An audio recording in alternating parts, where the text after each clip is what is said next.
Open your Bibles, please, to Psalm 136. Psalm 136. This is a very interesting psalm because it is likely antiphonal. What that means is either a priest or a song leader or somebody is likely to have read or chanted or sung the first line of every verse, and then a choir or maybe a congregation of Jews would respond with the second line, and the second line is a refrain. You can see that just scanning Psalm 136. Notice the second line of every single verse is, "For his loving kindness is everlasting," and all the way through 26 verses.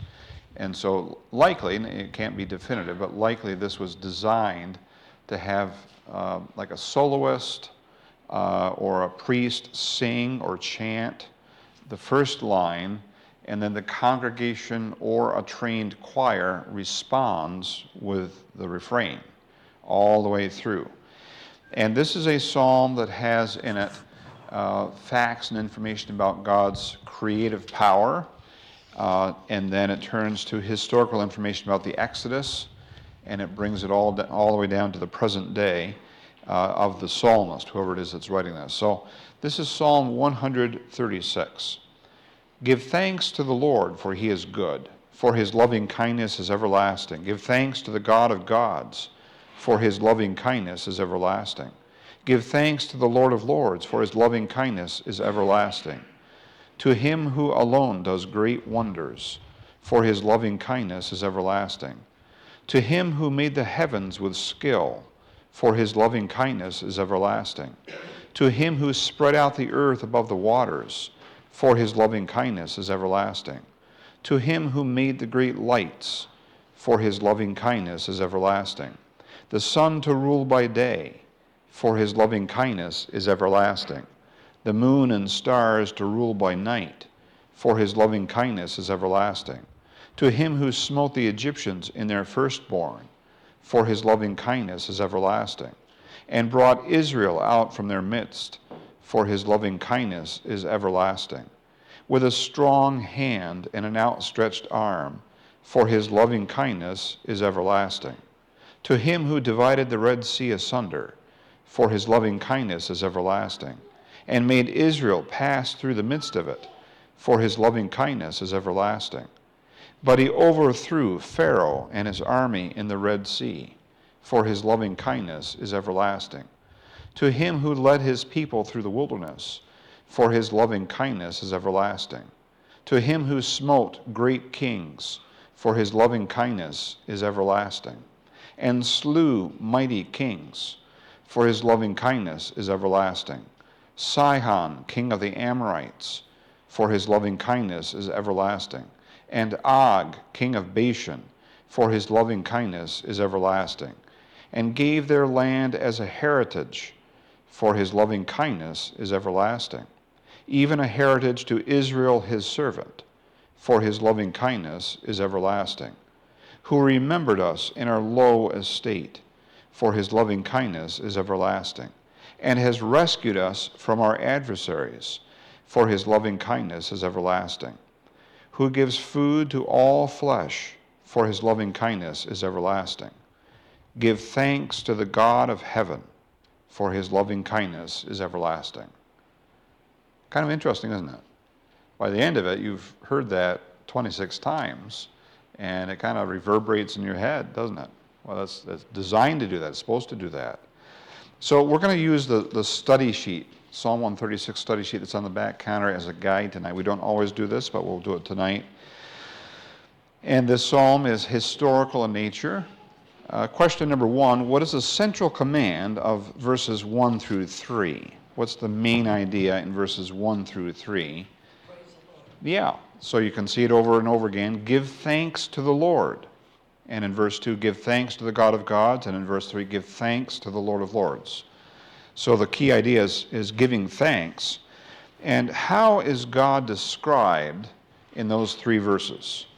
In the first verse, give thanks to the Lord.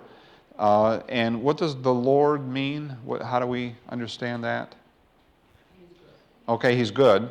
And the Lord is actually his name, Jehovah or Yahweh.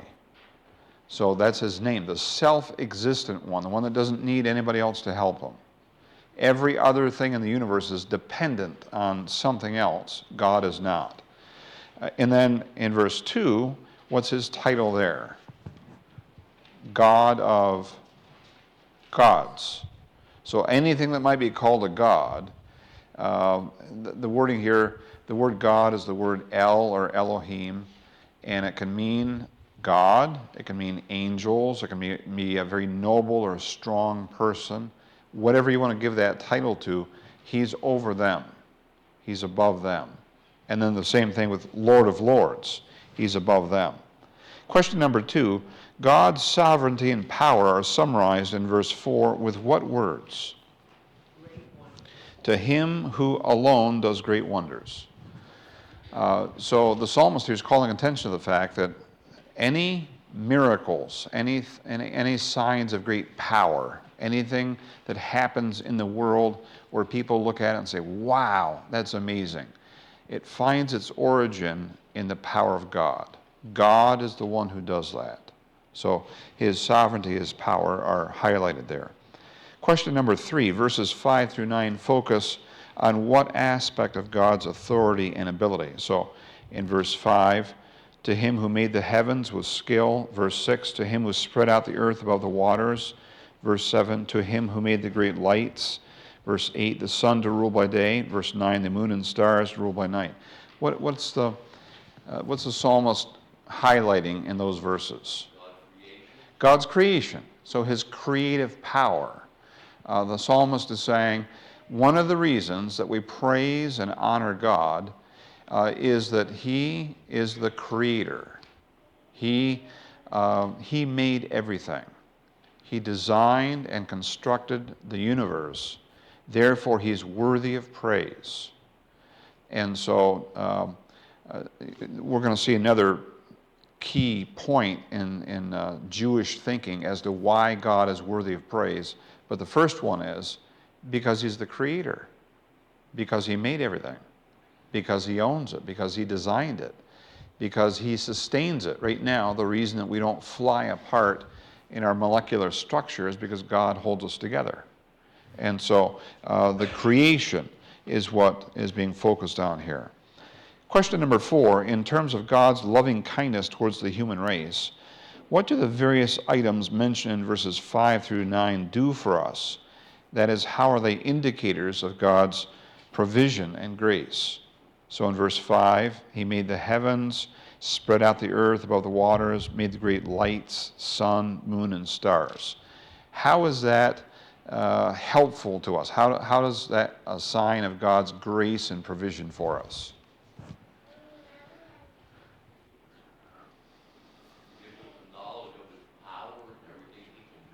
It reminds us of his power and all that he can do, for sure. He designed the world for us to enjoy. And he designed the world so that we can be sustained in life. So if we didn't have water, we die. If we didn't have dry land on which to live, we'd also die. And so on and so on. The sun and the moon and the stars help us. If we didn't have the sun, you couldn't grow anything. Besides, it would be 300 below zero all the time. God made these things for human beings to enjoy and to live. Number 5, if the content of verses 5 through 9 was primarily found in the book of Genesis, then in what book of the Bible do we find the events of verses 10 through 15? Exodus. So this is the coming out of Egypt of the children of Israel. And it starts in verse 10, to him who smote the Egyptians in their firstborn, brought Israel out from their midst. Verse 12, with a strong hand and outstretched arm, and so on. This is the whole book of Exodus summarized into a couple of phrases. So the psalmist is moving on from creation to the history of Israel. And he's saying, remember the theme, the theme of the whole thing is, for his loving kindness exists forever. It's always. And he's proving that with all of these examples. The example of God's creative power, he made the world, and now he's called Israel to be a nation and led Israel out of Egypt. And so this is another favorite piece of memory in the Jewish mind. Number one is creation. Number two is the Exodus, Passover, all that goes along with that. There's a third piece. It doesn't show up here really in this psalm, but another favorite piece is the Mosaic covenant, the covenant that God gave to Moses, the Ten Commandments on Mount Sinai. So the list of amazing miracles in verse 10 and following are for the benefit of what people? The Jews. It's for the Jews. And question number 6, list the specific acts of care and provision that God accomplished for Israel in these verses 10 through 16. What are they? Well, it starts right there in verse 10. He smote the Egyptians in their firstborn. So that's the death of the firstborn. And that was simultaneously God's judgment on the Egyptians for their failure to believe him. And it was a blessing and a gift to the Jews. How is that possible? How can it be both at the same time? Because the Egyptian people could clearly see that God had the power and exactly what he said he was going to do, he was going to do. Certainly, the Egyptians acknowledge that your God is real and he can do these things. And yeah, Nathan. God blessed the Jews for obedience, and if I understand correctly, if the Egyptians had obeyed and believed God with Correct. the blood on the doorway, Yep. they would have been spared as well. Correct. So it showed the difference in God blessing obedience versus disobedience. Certainly that is true. Furthermore, you'll remember that after that plague, the Egyptians told the Israelites, get out, go right now. Just take whatever you want and go. Up to that point, Pharaoh had said, no, you can't go. And he changed his mind several times. He said, well, you can go. And then a day later, he said, no, you can't go. And over and over again, this happened until finally, after the death of the firstborn at midnight on the Passover night, Pharaoh told the Jews, just get out. Go. Take what you've got and go.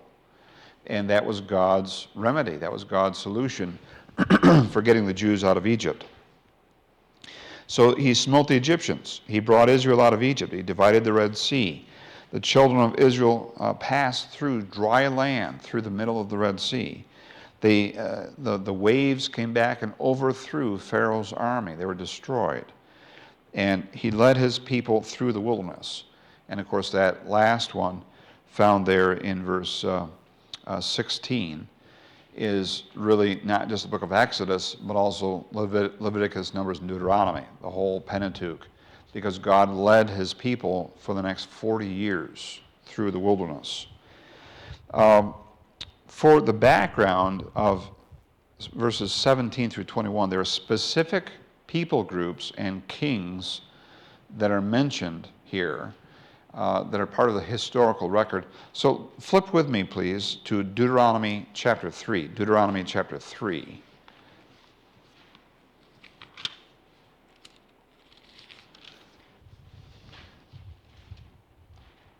And look at verse 8. Deuteronomy 3 and verse 8. Moses is recapping, reminding the children of Israel what they had been through. And here it is in Deuteronomy 3:8. Thus we took the land at that time from the hand of the two kings of the Amorites, who were beyond the Jordan, from the valley of Arnon to Mount Hermon. Sidonians call Hermon Syrian, and the Amorites call it Sinir. All the cities of the plateau, and all Gilead and all Bashan, as far as Salakah and Edrei, cities of the kingdom of Og and Bashan.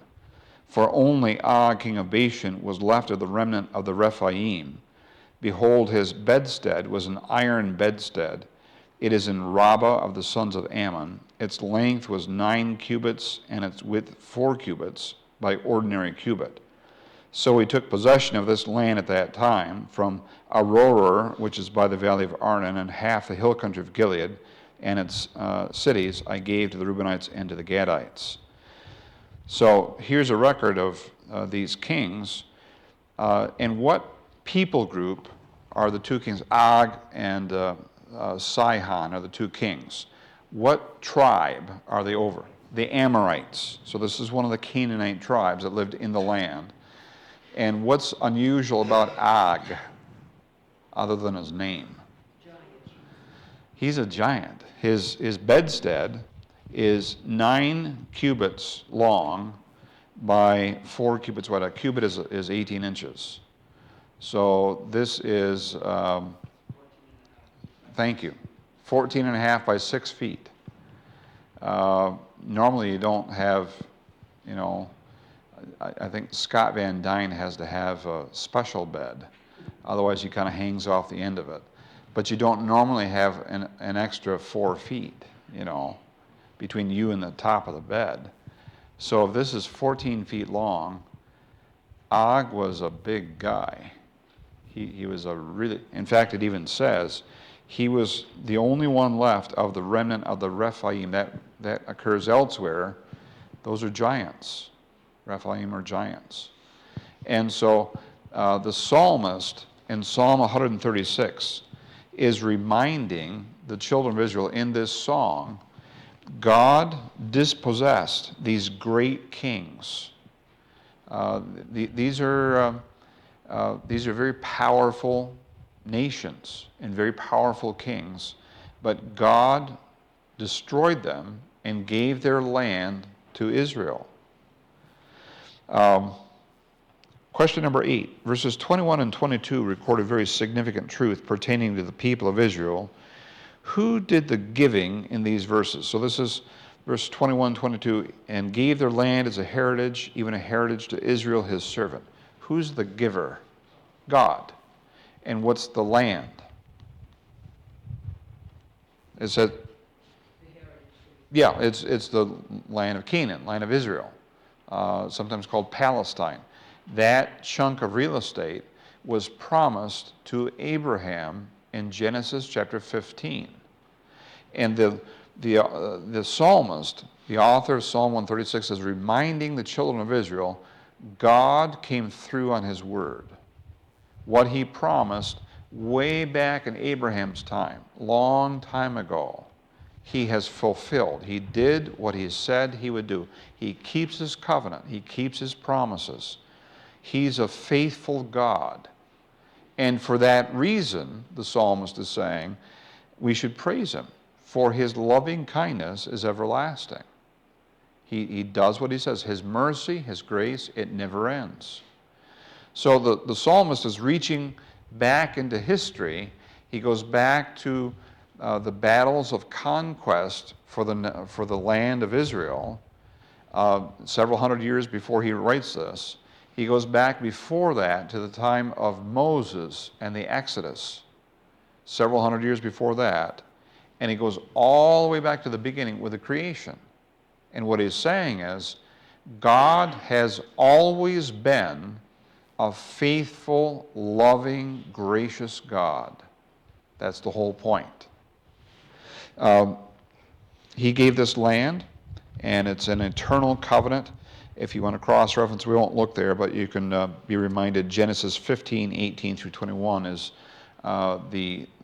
we sometimes call it the Palestinian covenant. It has to do with the land. God gives this land to Israel. Question number 9, in verse 23 and following, brings the historical record down to the present day of the psalmist. What characteristic of the Lord is highlighted in verse 23? Look at the first line of verse 23. Who remembered us? And once again, it's his faithfulness. Does that mean that God sometimes forgets? If it says he remembered, no, it doesn't mean that. It's just calling attention to the fact that God remembered that he has a covenant. God knows he's got a covenant with the Jewish people, and he's going to honor that. Question number 10. Verse 25 expands the view. The whole psalm has been mostly about the Jews, almost entirely about the Jewish people. But in verse 25, it says, who gives food to all flesh. What does that mean? Everyone, Gentiles, everyone. People can eat because God is gracious. They have food because God has decided He's going to give food to people. The world doesn't think about it. They barely acknowledge it. Most people refuse to acknowledge it, but it's still true. Do you think that does the psalmist mean this literally or kind of symbolically? I think it's literally. I think it's literally because, we go to Hannaford and we buy our hamburger and our buns and our ketchup, but that comes from some other place, and, we can track the food chain, all the different factories and plants and farm fields, but ultimately, it's God. In places that have shortages, think of Venezuela. Right now in Venezuela, people are starving. Why? Well, the distribution network is shut down. But they don't understand, most don't understand, it's from God. God is the supply and the source. Last question, number 11. The final verse gives God a lofty title. What is that lofty title? God of heaven. What does it mean?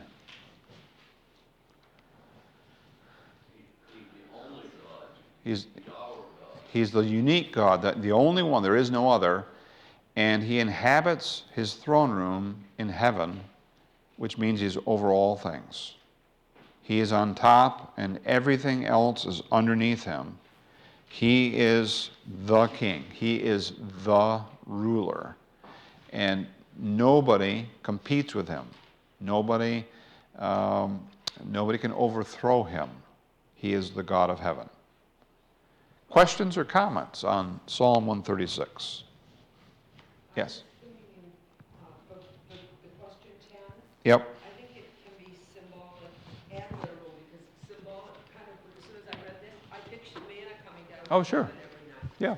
But literally, He Yeah. provided it every night for them. Yep. Amen. And Yep. literally, He provides all Yes. the food. He provided the land that you grow the food on. There you are. Other comments or questions?